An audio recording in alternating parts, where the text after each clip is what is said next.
On board the Queen Mary 2, there's no shortage of standout spaces to explore, and today I'm sharing 13 must-see spots that truly elevate the cruise experience. Be sure to check out my Cunard playlist for more helpful ship tours, dining reviews, and tips to enhance your next voyage. Hi, it's Bonnie, and welcome back. With 47 cruises under my belt, I've had the chance to explore some of the world's most iconic ships, including this one. So whether you're a seasoned cruiser or planning your first trip, these recommendations will ensure you don't miss a single highlight aboard Queen Mary 2. I happen to be located on deck 8, so right down the way from me forward on deck 8 is the library. And Queen Mary 2's library is the largest at sea. It has more than 8,000 hardbacks, 500 paperbacks, and 200 audiobooks. And you can check them out. It's just like a real library. It's all done in dark wood. It's beautiful, and there are some really nice chairs to sit and read, and they do really pay attention to people that are interested in reading and relaxing. They have probably about 10 chairs that are facing the forward of the ship, and nice picture windows to look out, and those are coveted seats, kind of hard to find, but I do really enjoy this area. There are also 2 computers that you can use as well, for a charge, and they have travel books and mysteries and just any kind of book you can think of. So that is really different, and you can loan the books, but there's a book return just like in the real library. There is also a bookstore adjacent to the library for book purchases.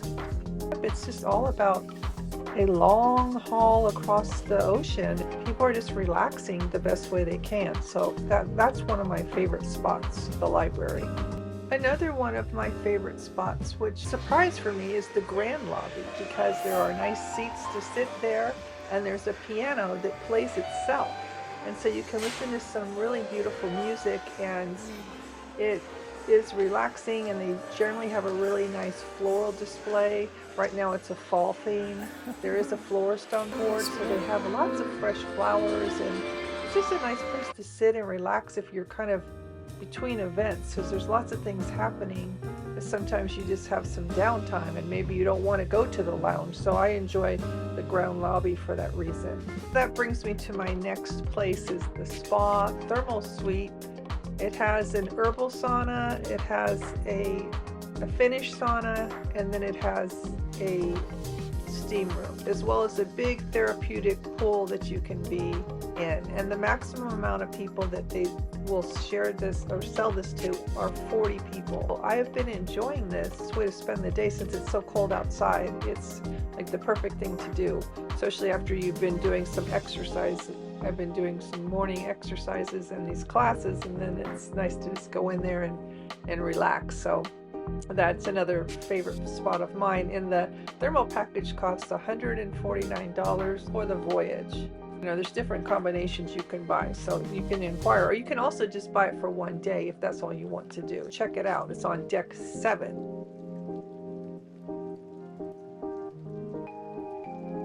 Oh wow, look at this view.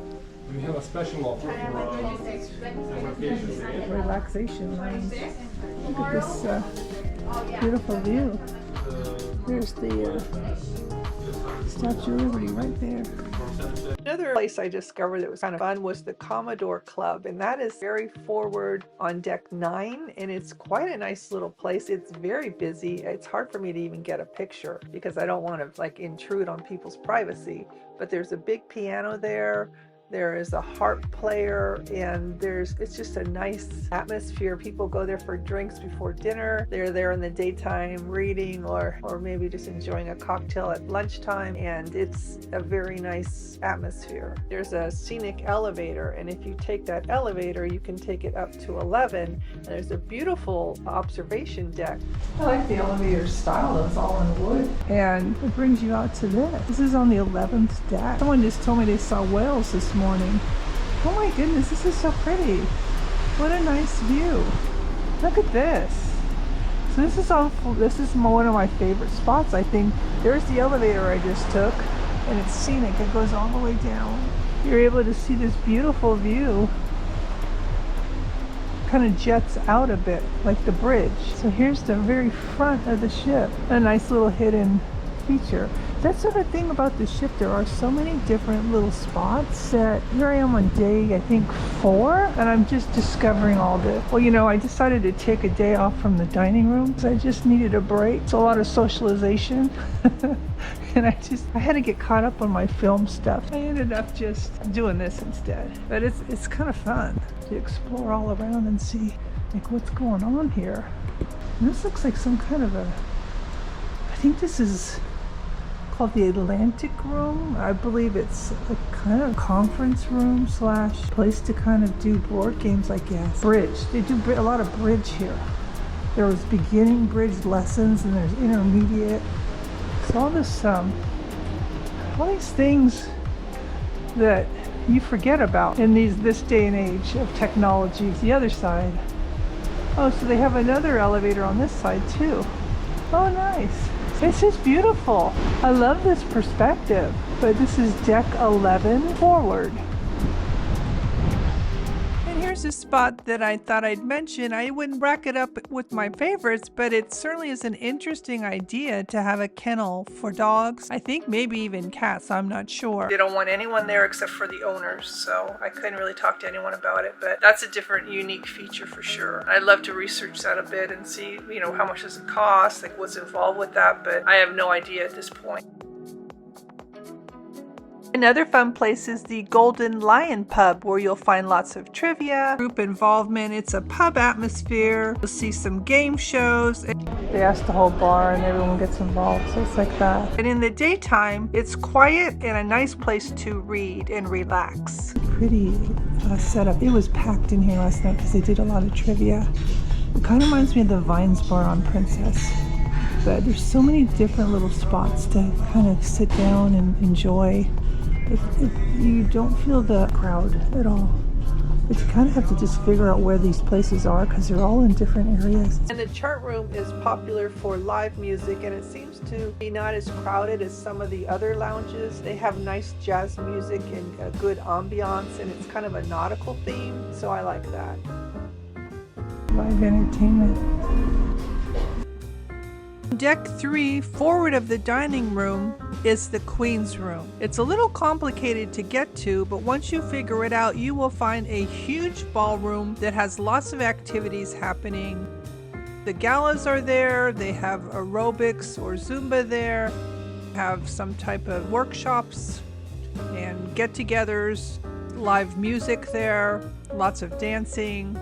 And it's really a nice place to just go and sit if it's not being booked for something else. It's a nice quiet area to read as well. So I did really enjoy that. One of the biggest events of this room is the afternoon tea that happens every day at 3:30, and there is quite a formality about it. Afternoon tea is a free event, and it's something that you should not miss.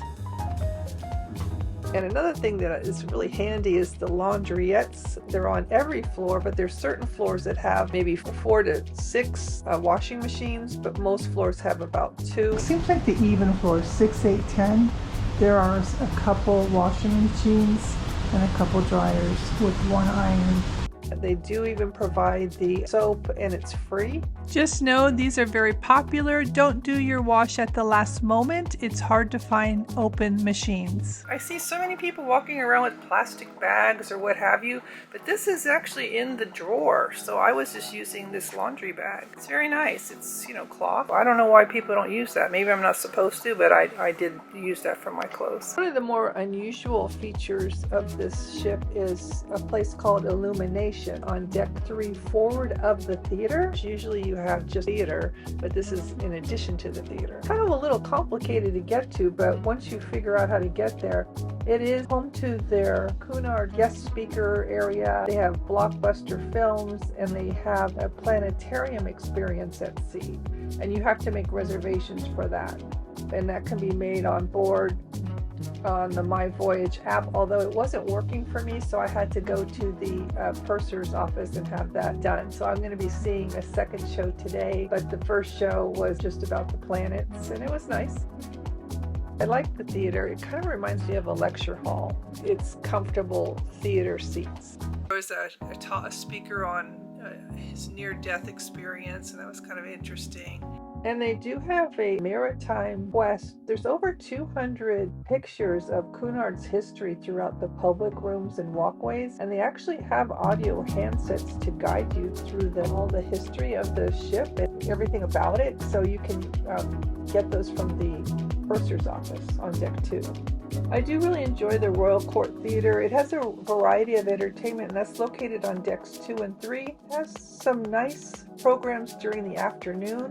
I saw a classical pianist. I've seen a Shakespeare play or two. So they have things in the afternoon, and at night it can be a singer, some variety show of some type, or the dancing that you are used to on most ships.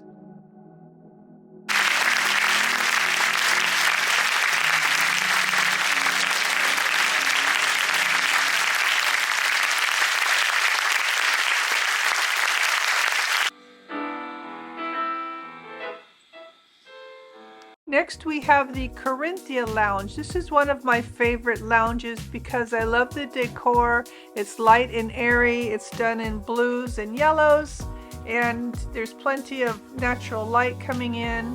This is the place where they have lots of trivia and some games. They also have solo meetups here frequently. There is a bar where you can buy specialty coffee. They offer a light menu for breakfast and for lunch.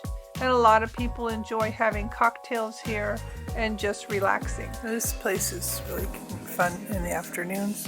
And then where those shades are, the food is there. It opens at 8.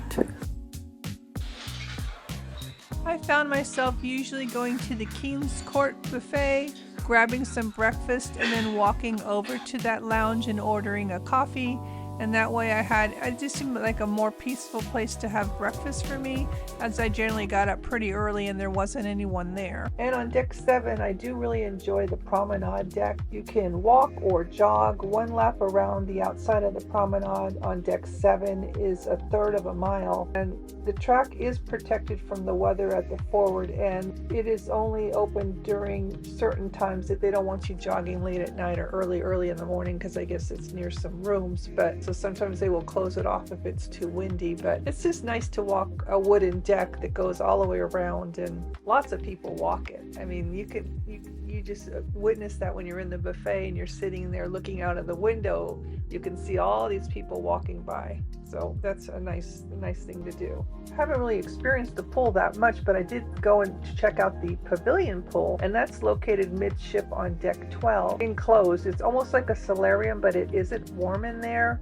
There is some draft that comes through, but enclosed pool, and people were using the hot tub when it was inclement weather outside. So that is another place that's nice. It has a bar. It looks like fun. I didn't spend much time there, but it did seem like it would be a good place to check out. It was a fun time and just definitely a different experience, and I'm glad I experienced it. I feel pretty privileged to have done that. If you have any questions, please feel free to ask me in the comments below. Thanks so much for joining me as I shared my 13 favorite spots aboard Queen Mary 2. If you're planning your own voyage, I hope these highlights inspire you to explore all the unique areas this incredible ship has to offer.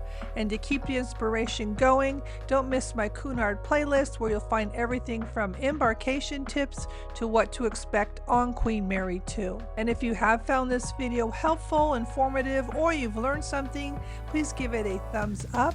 Subscribe for more cruise tips and adventures. I'll see you in the next video. Happy cruising, and until next time.